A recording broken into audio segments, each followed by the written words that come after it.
ഇത് കോരപ്പുഴപ്പാലം, ഇതിനപ്പുറം വടകര മണ്ഡലമാണ്. ഈ തെരഞ്ഞെടുപ്പിൽ കേരളം ഏറ്റവും അധികം ചർച്ച ചെയ്ത മണ്ഡലമാണ് വടകര. വളരെ രാഷ്ട്രീയ പ്രാധാന്യമുള്ള മണ്ഡലമാണ്. അപ്പോൾ നമ്മൾ വടകര മണ്ഡലത്തിലൂടെ ഒരു യാത്ര, തെരഞ്ഞെടുപ്പ് ഏറ്റവും തൊട്ടടുത്തെത്തി നിൽക്കുന്ന സമയത്ത് ഒരു യാത്ര. അതെ, നമ്മൾ ഒരുപാട് തവണ സ്ഥാനാർത്ഥികളെ കണ്ടു.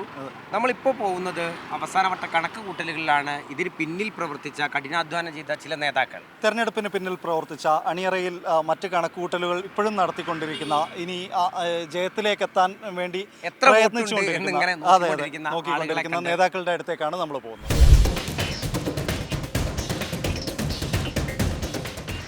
ഓരോ കുടുംബത്തിലും ടീച്ചർക്ക് വോട്ടുണ്ട്.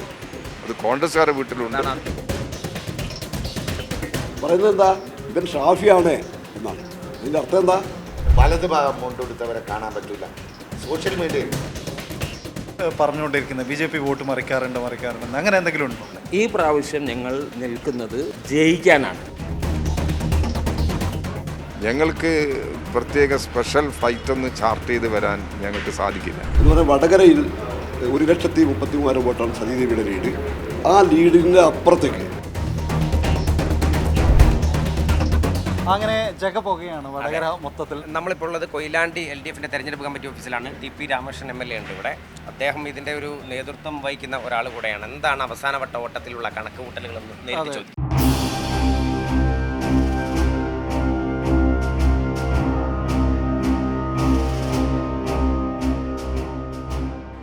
നമ്മളിപ്പോൾ ഉള്ളത് വടകര ലോക്സഭാ മണ്ഡലത്തിൻ്റെ തെരഞ്ഞെടുപ്പിൻ്റെ അവസാനവട്ട അവലോകനങ്ങളിലാണ്. എന്താണ് ഒരു നിരീക്ഷണം? ജനങ്ങളിൽ വലിയ തോതിലുള്ള സ്വീകാര്യതയാണ്. അത് കക്ഷി രാഷ്ട്രീയത്തിന് അതീതമായി എല്ലാ കുടുംബങ്ങളിലും ടീച്ചർക്ക് ഒരു വോട്ടുണ്ട്. ഒരു സ്ത്രീ എന്നുള്ള നിലയ്ക്ക് പരിഗണന നൽകാതെ, ഒരു അമ്മ എന്ന പരിഗണന നൽകാതെ വളരെ മോശമായി ചിത്രീകരിക്കുന്ന നിലപാടാണ് അവർ സ്വീകരിച്ചത്. അങ്ങനെ നിലപാട് സ്വീകരിച്ചതിൻ്റെ ഭാഗമായി 7 പേർക്കെതിരെ ഇതിനകം പോലീസ് കേസെടുത്ത് കഴിഞ്ഞിട്ടുണ്ട്, വിവിധ പോലീസ് സ്റ്റേഷനുകളിലായി. ഈ 96 മുതൽ CPMൻ്റെ കയ്യിലുള്ള ഒരു മണ്ഡലമാണ്. പിന്നെ അങ്ങോട്ടേക്ക് പോയ സമയത്ത് കഴിഞ്ഞ 3 തവണയായിട്ട് മണ്ഡലം കയ്യിൽ നിന്ന് നഷ്ടപ്പെട്ടു. അപ്പോൾ സ്വാഭാവികമായിട്ട് ഇത്തവണ തിരിച്ചു പിടിക്കണമെങ്കിൽ അതിനുള്ള വർക്ക് നടക്കണം. ഞാൻ നിങ്ങളൊരു കാര്യം പറയാം. 2019 തെരഞ്ഞെടുപ്പിൽ അവർ വലിയ വോട്ടിൻ്റെ ഭൂരിപക്ഷത്തിന് ജയിച്ചിട്ടുണ്ട്. 2019 വലിയ വിജയം അവർക്കുണ്ടായി എന്നുള്ളൊരു വസ്തുതയാണ്. 2019 കഴിഞ്ഞ് 2021 നിയമസഭാ തെരഞ്ഞെടുപ്പ്. ആ നിയമസഭാ തെരഞ്ഞെടുപ്പ് കഴിഞ്ഞപ്പോൾ സ്ഥിതി മാറി. ഇവിടെ 7 അസംബ്ലി മണ്ഡലങ്ങളിൽ 6 അസംബ്ലി മണ്ഡലങ്ങളിലും ഇടതുപക്ഷ ജനാധിപത്യ മുന്നണി വലിയ വിജയം നേടി. ഈ 3 ടേമിലും ഇടതുപക്ഷ ജനാധിപത്യ മുന്നണി താൽക്കാലികമായി തോറ്റു എന്നുള്ളത് ശരിയാണ്. അതിന് രാഷ്ട്രീയ മേഖലയിൽ ഒരു പ്രത്യേക സാഹചര്യം. ഇപ്പോൾ 2016 ഇലക്ഷനിൽ പിന്നെ വടകര മണ്ഡലത്തിൽ ഇടതുപക്ഷ ജനാധിപത്യ മുന്നണി ജയിച്ചില്ലേ? അത് RMP ഒരു ഘടകമാണെങ്കിൽ അന്നവിടെ ജയിക്കില്ലല്ലോ, ഇതിൻ്റെ സ്വാധീനത്തെ നിർണ്ണയിക്കുന്നത്. അങ്ങനത്തെ സംഭവങ്ങളൊക്കെ ഉണ്ട്. ഞങ്ങൾക്കൊരു ടെൻഷനുമില്ല, ഞങ്ങൾക്കൊരു ബേജാറുമില്ല. ഈ പ്രവാസി വോട്ടുകളൊക്കെ തന്നെ നാട്ടിലെത്തിക്കാനുള്ള വളരെ ശക്തമായ ഇപ്പറഞ്ഞ ചോദ്യത്തിന് ഞങ്ങൾക്കുള്ള ഒരു മറുപടി 2021 തെരഞ്ഞെടുപ്പിൻ്റെ ഫലമാണ്. സ്ഥിതിഗതികൾ മാറി തുടങ്ങി. പിന്നീട് ഈ കാര്യങ്ങളുണ്ട്. ഞങ്ങൾക്ക് പ്രത്യേക സ്പെഷ്യൽ ഫ്ലൈറ്റ് ഒന്ന് ചാർട്ട് ചെയ്ത് വരാൻ ഞങ്ങൾക്ക് സാധിക്കില്ല, സാമ്പത്തിക ശേഷിയും ഇതെല്ലാം വെച്ച് നോക്കുന്ന സമയത്ത്. പക്ഷേ വിദേശത്തുള്ള ആളുകൾ, നിരവധി ആളുകൾ, ഇടതുപക്ഷ ജനാധിപത്യ ആളുകൾ നാട്ടിൽ വന്നിട്ടുണ്ട്. എന്താണ് ഏകദേശം ഒരു കാൽക്കുലേഷൻ, പ്രത്യേകിച്ച് LDF പോലുള്ളൊരു സംവിധാനത്തിന്? ഇപ്പം ജയിക്കുമെന്ന് ഞാൻ പറഞ്ഞല്ലോ. ജയിക്കുമെന്നുള്ളത് പ്രതികരണമാണ്. ഒരു LDF കേഡർ സംവിധാനത്തിന് കൃത്യമായി വോട്ടിൻ്റെ മുമ്പ് ഇത്ര വോട്ടിന് ജയിക്കുമെന്ന് പറയുന്നത് ശരിയല്ല. അങ്ങനെ പറയുന്നത് ശരിയല്ല. ഞങ്ങൾക്ക് ധാരണയുണ്ടെങ്കിൽ പോലും അങ്ങനെ പറയാൻ പാടില്ല ഓപ്പണായിട്ട്. കാരണം ജനങ്ങളാണ് വോട്ട് ചെയ്യുന്നത്. ഓരോ കുടുംബത്തിലും ടീച്ചർക്ക് വോട്ടുണ്ട്. അത് കോൺഗ്രസ്സുകാരുടെ വീട്ടിലുണ്ട്, ലീഗുകാരുടെ വീട്ടിലുണ്ട്. അവർ വോട്ട് ചെയ്യും. അവരെത്ര ആളുകൾ രംഗത്തിറങ്ങിയാലും പോളിംഗ് ബൂത്തിൽ ചെന്നിട്ട് വോട്ട് സ്വകാര്യമാണ്. പൊതുവെ നമ്മളൊക്കെ പറയാറുണ്ട്, 2 മുന്നണിക്കും പറ്റുന്ന ഏറ്റവും പോപ്പുലറായ കാൻഡിഡേറ്റ്സിനെയാണ് വടകര ഇറക്കിയിട്ടുള്ളതെന്ന് പറയുന്നത്. ഷാഫി വന്നതിന് ശേഷം, മുരളി മാറി ഷാഫി വന്നതിന് ശേഷം LDFന് കുറച്ചുകൂടെ ഒന്ന് മത്സരിക്കാൻ എന്തുകൊണ്ട് മുരളീനെ മാറ്റി ഷാഫി വന്നു എന്ന് വിശദീകരിക്കേണ്ടത് അവരാണ്. മുരളിയെക്കാളും എന്ത് വ്യത്യസ്തതയാണ് ഷാഫിക്കുള്ളത് എന്ന് പറയേണ്ടത് അവരാണ്, ഞങ്ങളല്ലത് പറയേണ്ടത്. എന്തായാലും ഓൾ ദി ബെസ്റ്റ്.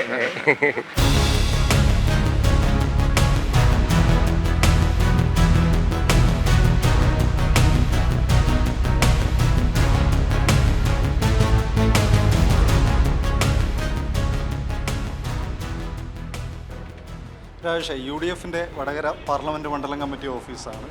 ഇവിടെ ഇതിനെ നിയന്ത്രിക്കുന്ന ആളുകൾ UDFന്റെ വടകര പാർലമെന്റ് മണ്ഡലം കമ്മിറ്റിയെ ചലിപ്പിക്കുന്ന വീണേട്ടനും അതേപോലെ തന്നെ പാറക്കൽ അബ്ദുള്ളയും ഇവിടെ ഉണ്ട്.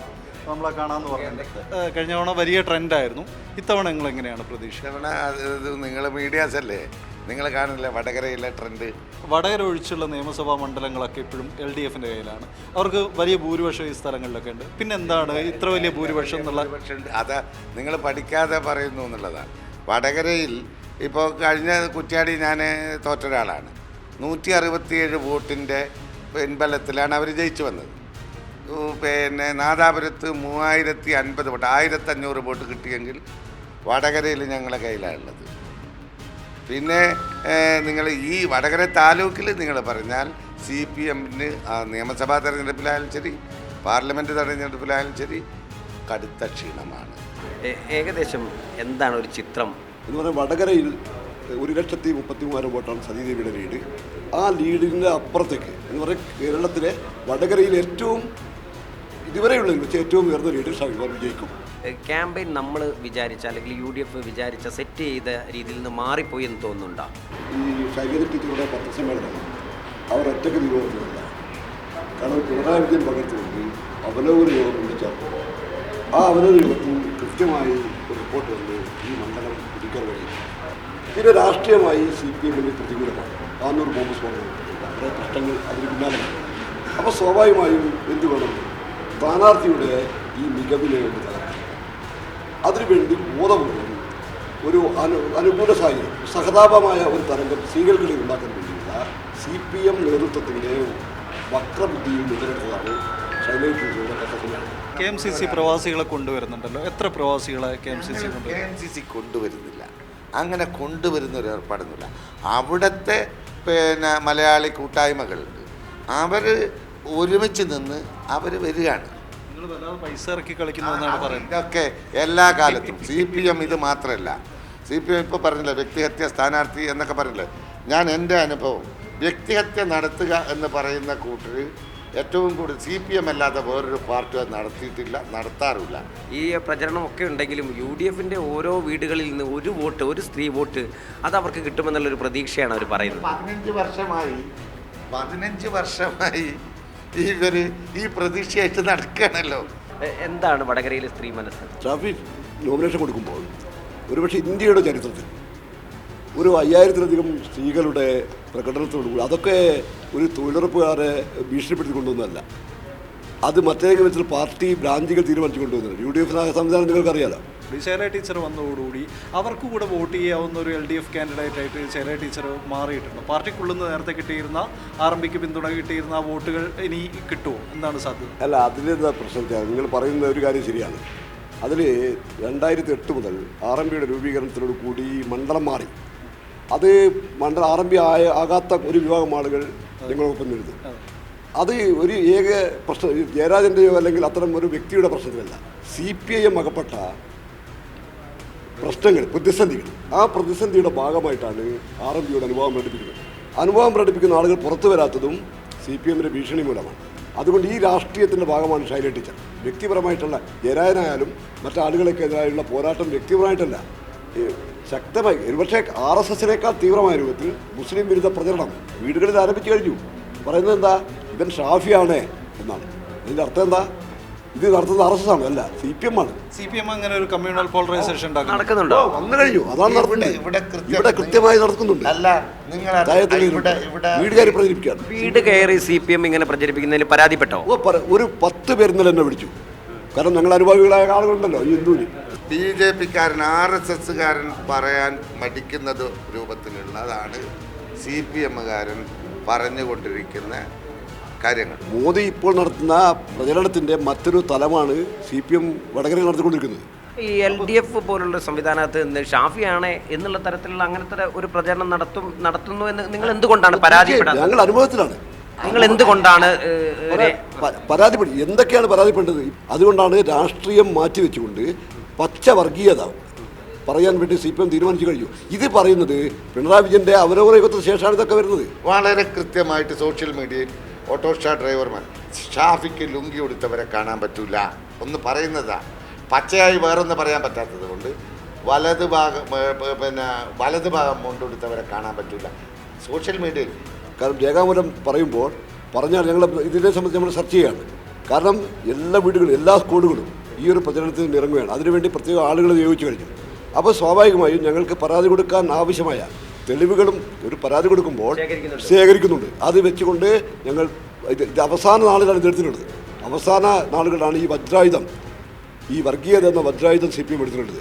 അപ്പോൾ ഇതുവരെയുള്ള കണക്കുകൾ താഴെ തട്ടുന്നുള്ള കണക്കുകളൊക്കെ വന്നു തുടങ്ങിയിട്ടുണ്ടാവും. എല്ലാ നിയമസഭാ മണ്ഡലങ്ങളും കവർ ചെയ്തിട്ടുണ്ടാവും. ഏതിലായിരിക്കും ഏറ്റവും കൂടുതൽ ഭൂരിപക്ഷം ഉണ്ടാവാൻ സാധ്യത?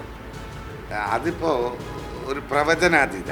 എന്നാലും ഒരു ഞാൻ പറയട്ടെ, ഇപ്പോൾ ഇവിടെ നടക്കുന്ന മത്സരം രാഹുൽ ഗാന്ധി കഴിഞ്ഞാൽ കേരളത്തിൽ UDF-കാർ തമ്മിൽ ഭൂരിപക്ഷത്തിൻ്റെ മത്സരമാണ് വടകരയിൽ.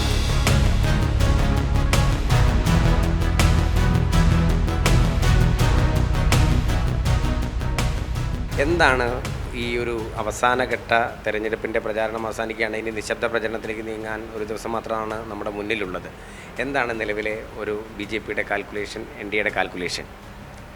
മുൻകാലങ്ങളെ അപേക്ഷിച്ച് വളരെ അനുകൂലമായിട്ടുള്ള ഒരു സാഹചര്യമാണ് വടകരയിലുള്ളത്. ഈ ഒരുപാട് ചർച്ച ചെയ്യപ്പെട്ട ഒരു വിഷയമാണ് കോലീബി എന്ന രാഷ്ട്രീയ സഖ്യം. അതിൻ്റെ പേരിൽ കൂടിയാണ് വടകര മണ്ഡലം അറിയപ്പെടുന്നത്. അങ്ങനെ എന്തൊക്കെ ഉണ്ടോ? അതിൽ ഒരടിസ്ഥാനവും ഇല്ല. കാരണം BJP ഇവിടെ ഇത് ഞങ്ങളതൊരു നാഷണൽ പാർട്ടിയാണ്. CPM പോലെ ഒരു സംസ്ഥാനത്തിൽ മാത്രമായിട്ട് ഒതുങ്ങിയിരിക്കുന്ന പാർട്ടിയല്ല. ഞങ്ങളതൊരു നാഷണൽ പാർട്ടിയാണ്. ഞങ്ങളുടെ തീരുമാനങ്ങളും ഞങ്ങളുടെ നയങ്ങളും ഞങ്ങളുടെ നിലപാടുകൾ എല്ലാം ദേശീയ തലത്തിൽ നിശ്ചയിക്കുന്നതാണ്. അതായത് വടകരയിൽ ഷാഫിക്ക് വോട്ട് ചെയ്യുമ്പോൾ പാലക്കാട് BJP-ക്ക് വോട്ട് വീഴുന്ന പോലെ ഉള്ള ചില മീംസൊക്കെ. അല്ല, അവിടെ സത്യത്തിൽ ഷാഫിയെ കൊണ്ടുവന്ന് നിർത്തിയത് എന്തിനാണ്? ഷാഫിയെ കൊണ്ടുവന്ന് കെണിയിൽ വീഴ്ത്തിയതാണ്. അപ്പുറത്തെ ടീച്ചറുടെ കാര്യവും ഞാൻ മനസ്സിലാക്കിയെടുത്തോളം അതാണ്. അവർ സ്റ്റേറ്റ് പോളിറ്റിക്സിൽ നിന്ന്, സംസ്ഥാന രാഷ്ട്രീയത്തിൽ നിന്ന്, പിന്നെ എങ്ങനെയാണോ ജയരാജനെ കഴിഞ്ഞ തവണ സ്ഥാനാർത്ഥിയാക്കി നിർത്തി എവിടെയെല്ലാം അതാക്കിയത്, അതേപോലെ ടീച്ചറെയും അതേപോലെ തന്നെ ഷാഫിയെയും ഒരു മൂലയ്ക്കിലിരുത്താൻ വേണ്ടിയിട്ട് രണ്ട് മുന്നണികൾ നടത്തിയിട്ടുള്ള പ്ലാൻഡ് മൂവാണ്. BJP വോട്ട് മറിക്കുന്നുള്ള അങ്ങനെ തള്ളിക്കളയണ്ടാരോ? അത് അപ്രസക്തമായിട്ടുള്ള ഇറലവൻ്റ് ആയിട്ട് പറഞ്ഞുകൊണ്ടിരിക്കുന്നത് BJP വോട്ട് മറിക്കാറുണ്ട് അങ്ങനെ എന്തെങ്കിലും ഉണ്ടോ? ഞാൻ പറയുന്നത് ഏത് കാലഘട്ടത്തിൽ ഇപ്പം നോക്കൂ, ആരോപണ പ്രത്യാരോപണങ്ങൾ തെരഞ്ഞെടുപ്പ് വരുന്ന സമയത്ത് സ്വാഭാവികമായിട്ടുണ്ടാവും. വോട്ട് വർദ്ധിപ്പിക്കുകയല്ല, ജയിക്കുക തന്നെയാണ് ലക്ഷ്യം. വോട്ട് വർദ്ധിപ്പിക്കാൻ കഴിഞ്ഞ കാലഘട്ടത്തിൽ ഞങ്ങൾ നിന്നത് വോട്ട് വർദ്ധിപ്പിക്കാനാണ്. ഈ പ്രാവശ്യം ഞങ്ങൾ തെരഞ്ഞെടുപ്പിൽ മത്സരിക്കുന്നത് വോട്ട് വർദ്ധിപ്പിക്കാനല്ല, ജയിക്കാനാണ്. കേരളത്തിൽ പലയിടത്തും താമര വിരിയുമ്പോൾ വടകരയിലും താമര വിരിയും. പ്രഫുൽ കൃഷ്ണൻ ഇവിടെ നിന്ന് തിരഞ്ഞെടുക്കപ്പെടും എന്ന് തന്നെയാണ്. ഭൂരിപക്ഷം പ്രവചിക്കാം.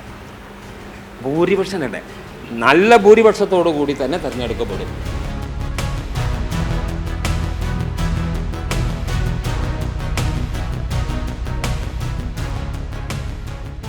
അശ്വതി, നമ്മളിപ്പം 3 മുന്നണികളുടെ നേതാക്കന്മാരെയും വടകരയിൽ കണ്ടു. എല്ലാവരും പ്രതീക്ഷയിലാണ്, വലിയ പ്രതീക്ഷ. അതെ, പ്രത്യേകിച്ച് BJP പറയുന്നത് അവരുടെ വോട്ട് വിഹിതം കൂട്ടാനല്ല, നേരെ മറിച്ച് വിജയിക്കാൻ വേണ്ടിയാണ് മത്സരം എന്നാണ്. എന്താണ് തോന്നുന്നത്? ഇതിൽ എനിക്ക് തോന്നുന്നൊരു കാര്യം എന്ന് പറയുന്നത് വടകരയുടെ ഒരു രാഷ്ട്രീയ മനസ്സുണ്ട്. വടകരയുടെ രാഷ്ട്രീയ മനസ്സ് അപ്രവചനീയമാണ്. 2004 സതീദേവിയെ കേരളത്തിലെ ഏറ്റവും വലിയ ഭൂരിപക്ഷത്തിൽ ജയിപ്പിച്ച വടകര 2009 സതീദേവിയെ തോൽപ്പിക്കുന്നുണ്ട്. അതെ, പിന്നീട് മുല്ലപ്പള്ളി വരുന്നു. മുല്ലപ്പള്ളി 50,000-ലധികം ഭൂരിപക്ഷം കൊടുത്ത മുല്ലപ്പള്ളിയുടെ ഭൂരിപക്ഷം 3000-ന് അടുത്തേക്കാക്കിയിട്ട് അങ്ങനെ കുറയ്ക്കുന്നുണ്ട്. 2014 അതെ അതെ. പക്ഷേ 2019 എത്തുമ്പോൾ ചിത്രം നേരെ മാറുന്നു. വലിയ മാർജിനിൽ വിജയിച്ച് കയറാനാവുന്നു.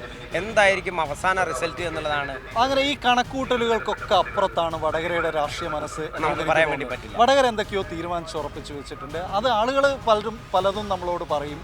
പുറമേക്ക് വലിയ ഓളങ്ങളുണ്ടാവും, വലിയ ആൾക്കൂട്ടം ഉണ്ടാവും. പക്ഷേ ഇതൊന്നും ആയിരിക്കില്ല അവസാനം വരുമ്പോഴുള്ള റിസൾട്ട് എന്തായിരിക്കും എന്നുള്ളത് വടകരയുടേത് അപ്രവചനീയം എന്ന് തന്നെ പറയാം. നമുക്ക് എന്തായാലും ഒരു മാസക്കാലം ഉണ്ട് തെരഞ്ഞെടുപ്പ് കഴിഞ്ഞ് കാത്തിരിക്കാം.